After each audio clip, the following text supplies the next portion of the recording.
want to make this video of the mini bike, all I'm doing is I'm going to be changing the oil. So what you're going to need for this is you're going to need your oil, of course.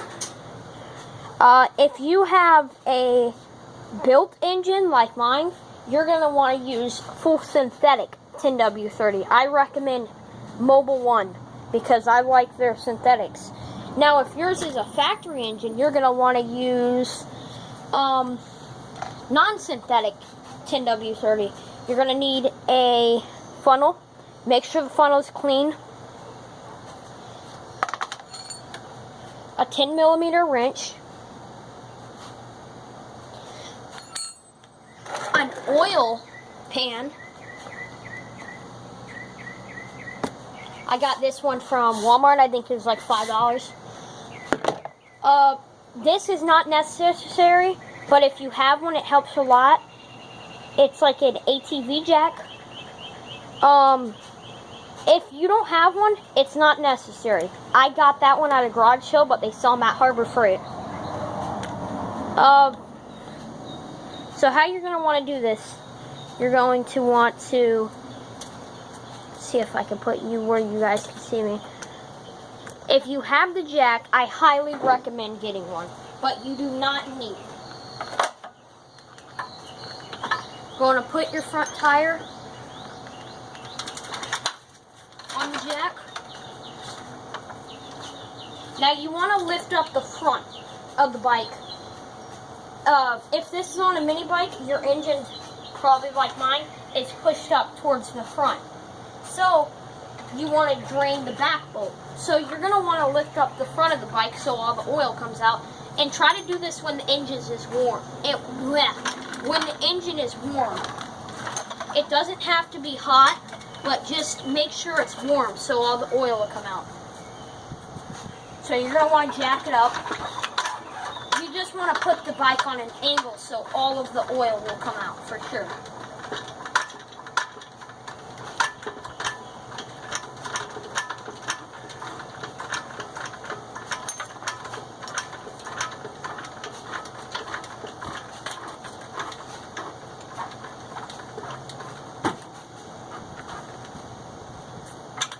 Give it one more pump.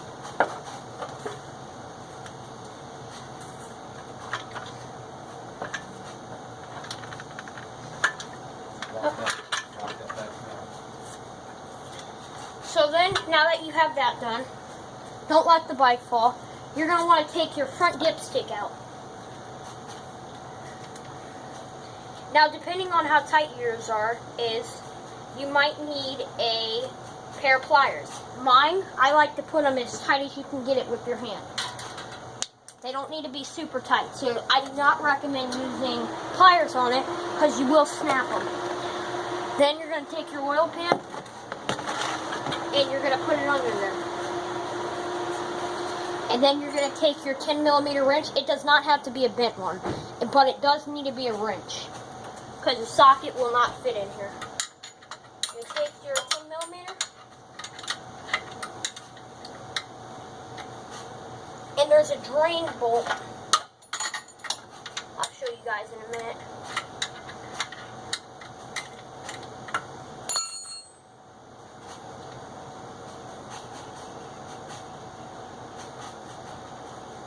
Okay, let me show you guys.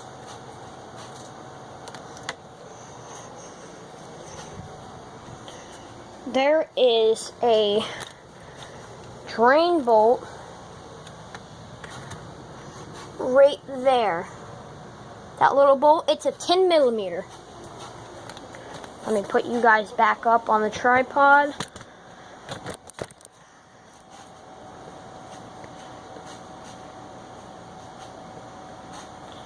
Okay. So, take this out all the way. Do not lose it. This is my first break-in on the engine. So when breaking in these engines, you guys probably, I might have already told you, you want to use conventional oil when you're breaking them in when they're built. That is so the rings will seat. If you don't use conventional and you use synthetic, you're going to burn oil and you're going to lose a lot of compression.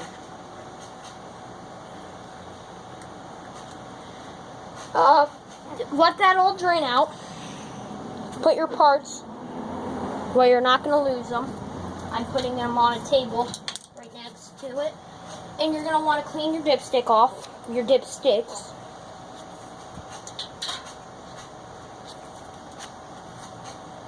And clean your drain bolt off.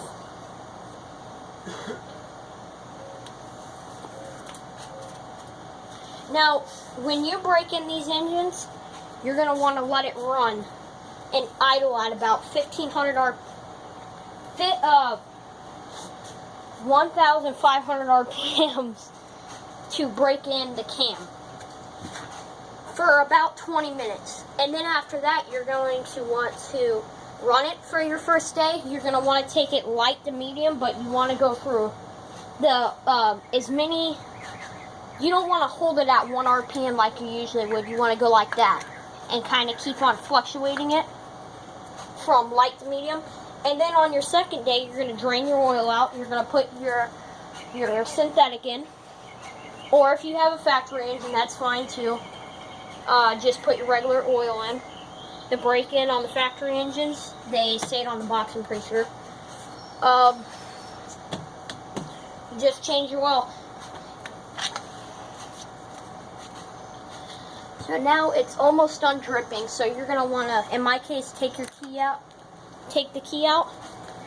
and turn it over slowly, and pull the spark plug wire. Now on your guys' engine, if you have the regular kill switch, turn the kill switch off and pull the spark plug wire. Turn it over really slow, just to get all that extra oil out. Okay, that's good. Put your spark plug wire back in. Leave your kill switch off.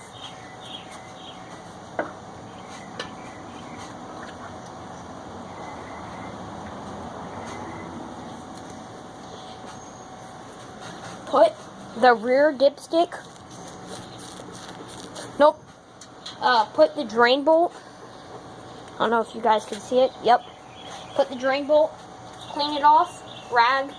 Something. Thread it back in there by hand. Start it with your hand. Put it as tight as you can get. I recommend gloves. I cannot work in gloves though. That's why I'm not wearing them. Put it as tight as you can by hand. And then take your 10mm wrench and tighten it up. You want this pretty tight, but you don't want it too tight. You don't want it to leak oil, but you don't want to strip the threads out. Uh-oh. It's starting to rain. I gotta hurry up.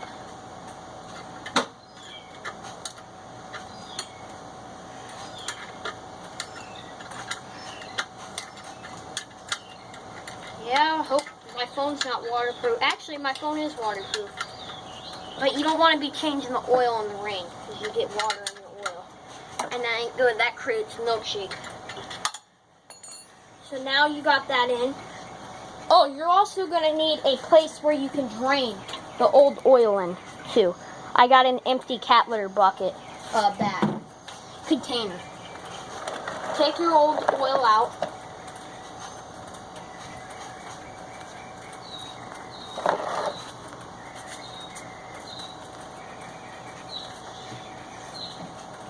If you guys are using like bricks or whatever, just lift the bike up, take the bricks out.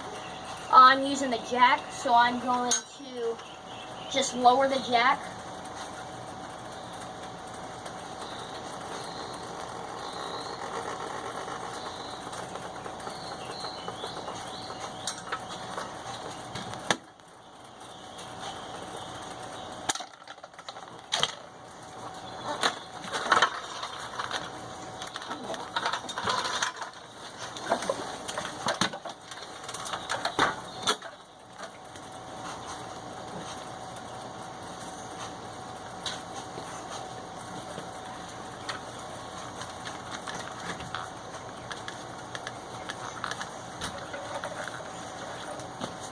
My kickstand doesn't exactly work right, so I'm leaning it up against the wall.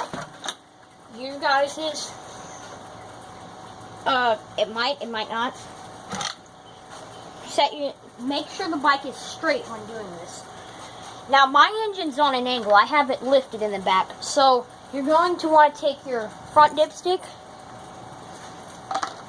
and put it in.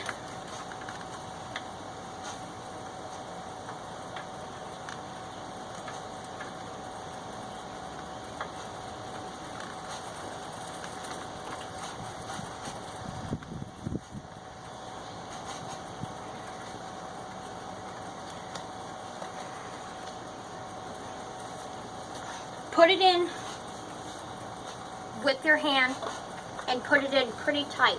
But you do not want to use tools on this because you will crack it. And then you'll have to buy a new one and change the oil again because there'll be plastic in the engine. Take your funnel, make sure it's clean. It's important to have it clean.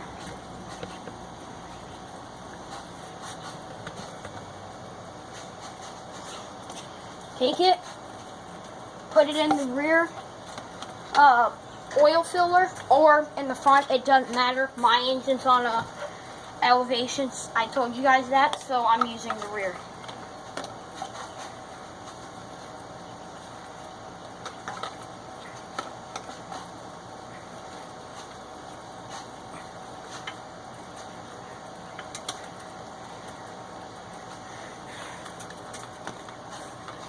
Now you're going to want to put your oil pan back under the bike.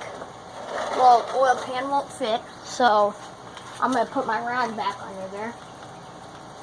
You just want to put something under there in case you spill some oil, so to catch any oil you spill. Put a little rag under there. Nothing fancy. Get your oil. And you're going to want to pour it in slow. Pour it in until you can see. Here, I'm going to move you guys. Please don't drop phone. I don't know if you guys are able to see that or not. Pour it in until you can see it in the dipstick hole.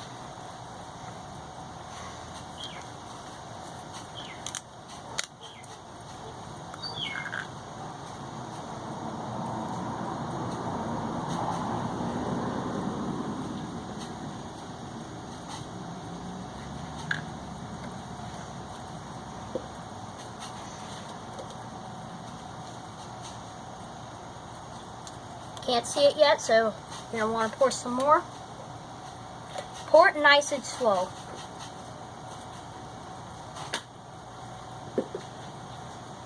They fill up really fast because they only take like a quarter of a quart of oil. It still needs more.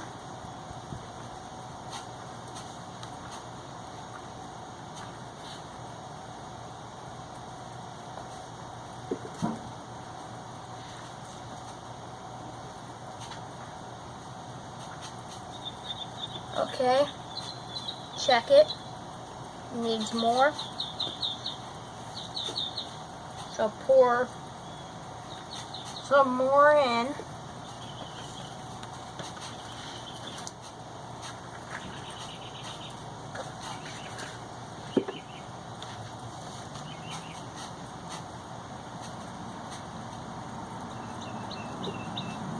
Check it. It's almost there. I'm gonna pour some more in. Man, it's taking more than I thought. I took my low oil sensor out, so that's probably why. And it's taken about a half a quart by now. That's kind of crazy. And I can see it. Let me show you guys.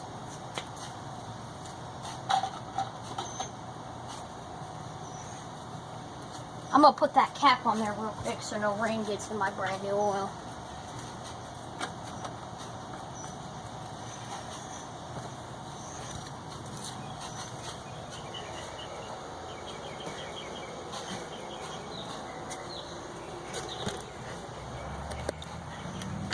Show you guys.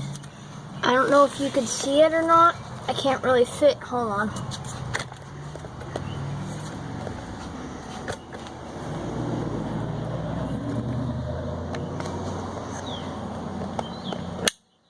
Okay. I don't know if you guys can see it or not, but hold on. Let it focus.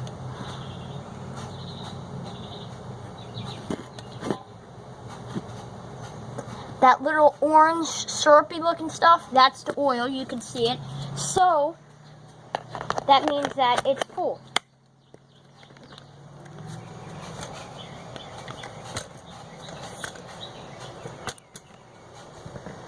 So then just screw, make sure it's clean, because these do not have oil filters on, so any debris is just going to keep on circulating.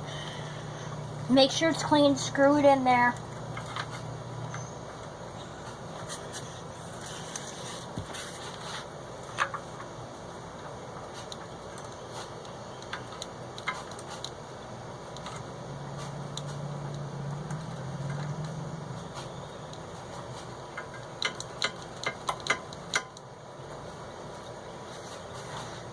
Screw it in there, and then you're done.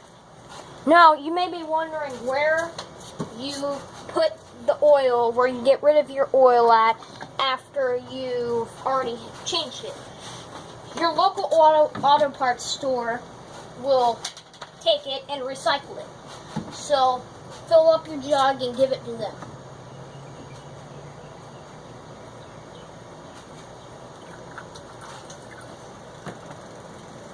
Hold on, Paul. I'm filming a video.